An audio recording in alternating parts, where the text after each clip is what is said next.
พยายามให้ใจมันได้กินอาหารที่เป็นกลางก็คือปิติเด้อพยายามเอาอาหารของใจคือปิติถ้าหรือว่าอย่างหนึ่งว่าอาหารของหมู่พรหมทั้งหลายก็คืออาการปิติเป็นอาหารของหมู่พรหมเราพยายามทำจิตให้เป็นกลางมันจิตกลางโดยยังมีความรู้สึกว่าเฉยๆเรียกว่าอุเบกขาเวทนาก็ตามแต่ว่านั้นคืออาหารสิคอยบำรุงเลี้ยงเข้าไปสู่การเห็นสังขารุเปกขายานคือเห็นสังขารบ่ว่าเครื่องประดับประดาเครื่องประกอบเครื่องปรุงแต่งทั้งหลายประกอบกันขึ้นครับเสื่อมสลายพังทลายลงคือเก่าถ้าเฮาบ่มีจิตที่เป็นอุเบกขาเวทนาใดเฮาก็บ่อาจสามารถมองลึกเข้าไปหรือว่าบ่เห็นความเกิดดับได้จึงว่าพยายามทรงอารมณ์อันเป็นกุศลโดยเอาอาการปิตินี่แหละมาเป็นอาหารของใจเฮาหมู่พรหมทั้งหลายเขาก็กินปิตินี่แหละหมู่เทวดาก็กินอย่างหนึ่งเป็นอาหารเพื่อเฮาให้มันข้ามไปเลยเฮามีวิธีแล้วก็มั่นใจพร้อมมีวิธีมั่นใจว่าค่อนแค้นเลยบ่หวั่นไหวกับสิ่งที่เฮาไปหูไปเห็นมาเลยอาหารของหมู่พรหมทั้งหลายคืออาการปิติเทวดานึกถึงท่านเทวดานึกถึงบทสวดเทวดานึกถึงพุทโธหรือพระพุทธรูปหรืออาศัยพระสงฆ์องค์ใดองค์เป็นเครื่องระลึกก็ได้ไปเป็นเทวดาหรือบทสวดบทใดบทหนึ่งแต่หมู่พรหมอาศัยปีติเลยปีติเป็นอาหารของหมู่พรหมแต่ว่าเฮาข้ามเลยอันนั้นเอาไว้ตกข้างซะเป็นที่รองรับยังบ่ถึงเอาเป็นที่รองรับบ่หวั่นไหวมั่นใจพร้อมไม่ว่าพรหมเป็นแบบนี้อรูปพรหมเฮาก็บ่เอาเฮาเอาพรหมธรรมดาเป็นเทวดาชนิดหนึ่งบ่สูงบ่ต่ำอยู่ระหว่างกลางๆสามารถบรรลุธรรมได้อีกบ่แม่นอรูปพรหมอรูปพรหมมันบ่บรรลุ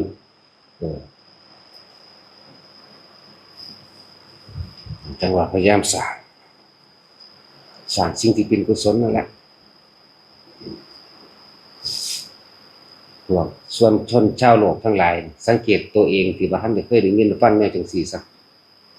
มีแต่อยากอาหารโลกอาหารทั้งหลายของคนทั้งหลายของปุถุชนทั้งหลายคือมีแต่ความอยากได้เงินหลายๆอยากได้ยศถาบรรดาศักดิ์อยากให้คนมายกย่องส่วนเวลามันออกมาทางการค่ายอาหารอาหารโลภนี่เวลาค่ายอาหารค่ายเหยื่อหรือค่ายสากค่ายขี้โกรธออกมาดิสังเกตเบื้องโลดเวลาว่าอะไรดังใจมากมันจะคลายความโมโหออกมากระแทกใส่คนนั้นกระแทกใส่คนนี้นั่นแหละก็เกิดกลายเป็นความหลงไปด้วยกันอาหารของหมู่สัตว์โลกทั้งหลายก็คือความโลภขี่ออกมาก็คือความโกรธแล้วก็หลงตนเองเวียนว่ายอยู่ในนี่แหละส่วนอาหารของเทวดาทั้งหลายก็คือการอยากเสียสละออกการให้ทานการสวดมนต์การรักษาศีลการได้ช่วยเหลืออาหารเทวดาก็ดี ส่วนอาหารหมู่พรหมก็คือเอาอาการปิตินี่แหละมาเป็นบัตรกันเราทุกคนฝึกได้สัมผัสได้ด้วยตนเองมีความรู้สึกด้วยตนเองได้อยู่มั่นใจในตัวนี้ถ้าเราตั้งจิตว่างตั้งจิตเป็นกลางๆสิว่าว่างกับพันในว่างเลยทีเดียวแต่ว่าว่างจากอุปกิเลสแต่ว่ามันเวลาอุปกิเลสหรือสิ่งที่จรเข้ามาถ้าเราเห็นซื่อๆมันก็จังเป็นว่างถ้าเราเห็นแล้วเรายังอยากได้อยู่บ่ทันได้ว่างแต่ก็ต้องอาศัยตัวนี้ถือว่าทุกคนพยายามเวลาใดที่เราทำจิตเป็นกลางใดเวลานั้นมันก็ว่างจากอุปกิเลสที่มันจรมาที่มันพุดขึ้นมาอยู่ดอกถ้าเราดึงขึ้นมานี่กำลังบ่ทันถึงหมายถึงความอยากได้ถ้ากำลังบ่ทันถึงมันก็สิอยากได้มันก็สิปรุงแต่งไปตาม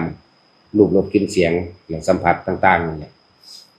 ฉะนั้นว่าทุกคนตั้งมั่นให้มันก็เกิดกำลังเถอะเดี๋ยวมันจะเป็นเองดอกท ทุกคนมันก็ผ่านมานานมาหลายแล้วล่ะในการฝึกฝนตนเองที่ที่เว้าอยู่โมคือได้ก็เว้าอยู่เรื่องคำว่ามัคคะสิทธิฌาน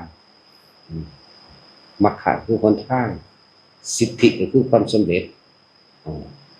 ฌานก็คืออารมณ์ที่มันเพ่งอยู่นี่เป็นหนึ่งมันจะรักษาประคองจิตให้เป็นกลางไว้แล้วมันสิรักษาประคองหรือบ่ให้เอาออกนอกลู่นอกทางหรือบ่ให้เกิดอันตรายจากมรรคสิทธิฌานแล้วก็เป็นหนทางนำสู่ญาณแปลว่าเครื่องรู้แปลว่ารู้บัดรู้เกิดรู้ดับรู้ความบ่จีรังยั่งยืนรู้ความทุกข์ที่เจ้าของกำลังยึดรู้คำว่าในโลกนี้บ่มีหยังที่จีรังยั่งยืนหรือคงทนเป็นอนัตตามันสิรู้เข้าไปตรงนี้นี่เอิ้นว่าญาณก็เลยญาณะแปลว่ารู้สังวาทุกคนเฮ็ดไปเถอะเวลามันเป็นมันเป็นดอก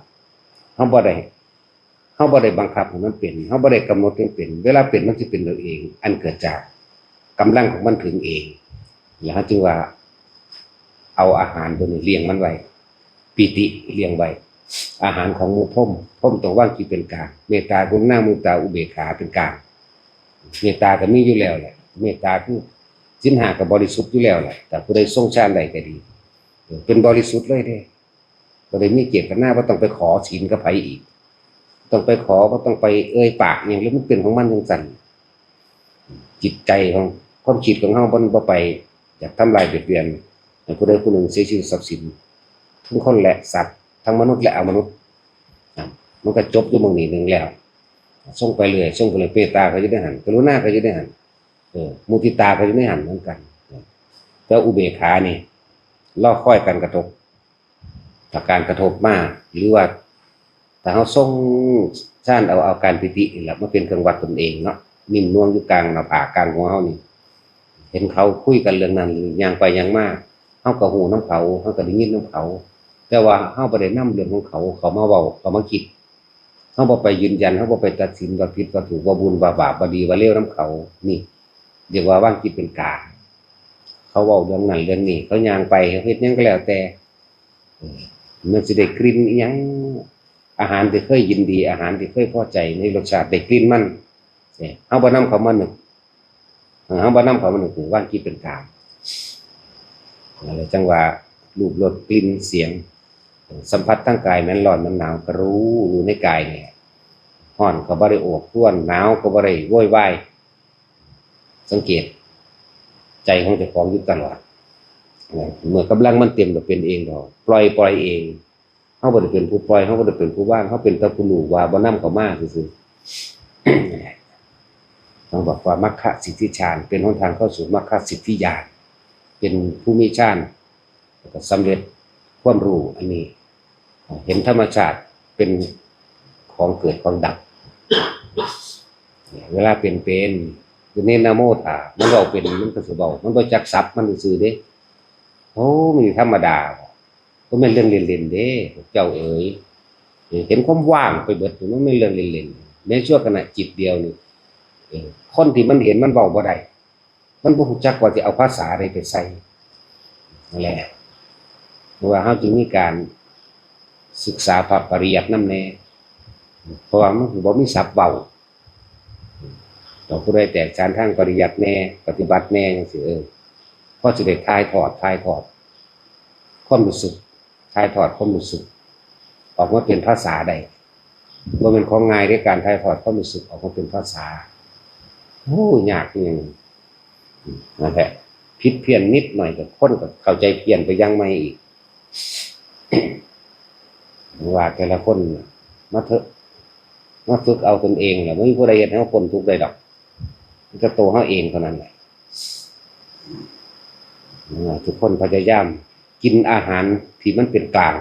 หรืออาการปิตินี่เองอาหารของงูก็คืออาการปิติจริงๆพยายามว่าบ่ให้เฮานึกถึงสิ่งที่เป็นอกุศลอะแปลว่าบ่ดีนั่นแหละจะไปนึกเข้ามาคบกับพวกกัลยาณมิตรที่น้อมเข้าไปในทางที่เฮ็ดให้เกิด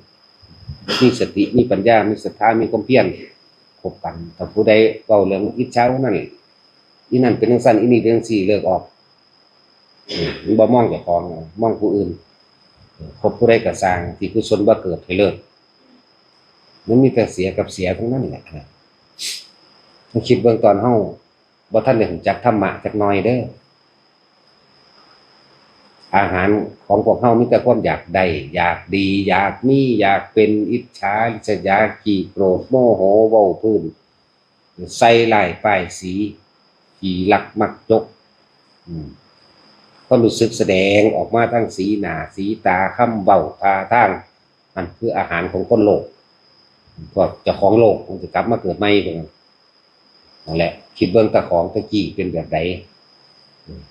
คือว่าหยังเห็นเขาย่องผู้อื่นว่า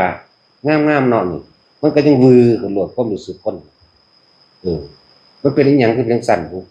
ทั้งที่บ่ได้รู้จักกันนั่นเป็นจังซั่นอีหลีเด้บ่รู้จักเขาพุ่นแหละชั่วไปเห็นในโทรทัศน์จังซี่บ่รู้จักกันเลยมีหมู่ว่าโอ้ยคืองามแท้วือขึ้นโลดก็มีเด้แปลกประหลาดบ่ล่ะนั่นแหละเพราะว่ามันกินแต่อาหารโลภอาหารโกรธอาหารหลงไหลจังซั่นเฮาประคองตัวเองมาถึงขั้นนี้แล้วประคองต่อไปลมหายใจอาการปิตินี่แค่นี้แหละบ่ไปไสดอกรับเป็นมันเป็นของมันไปเลยดอกทุกสิ่งทุกอย่างหลักธรรมทั้งเบิดอยู่ที่จิตเด้อจงบำรุงจิตด้วยกุศลหลักธรรมทุกอย่างร่วมที่นี่ถ้ามันมีกำลังแล้วมันแตกฉานมันเองเป็นของมันเองนะเอาละพอ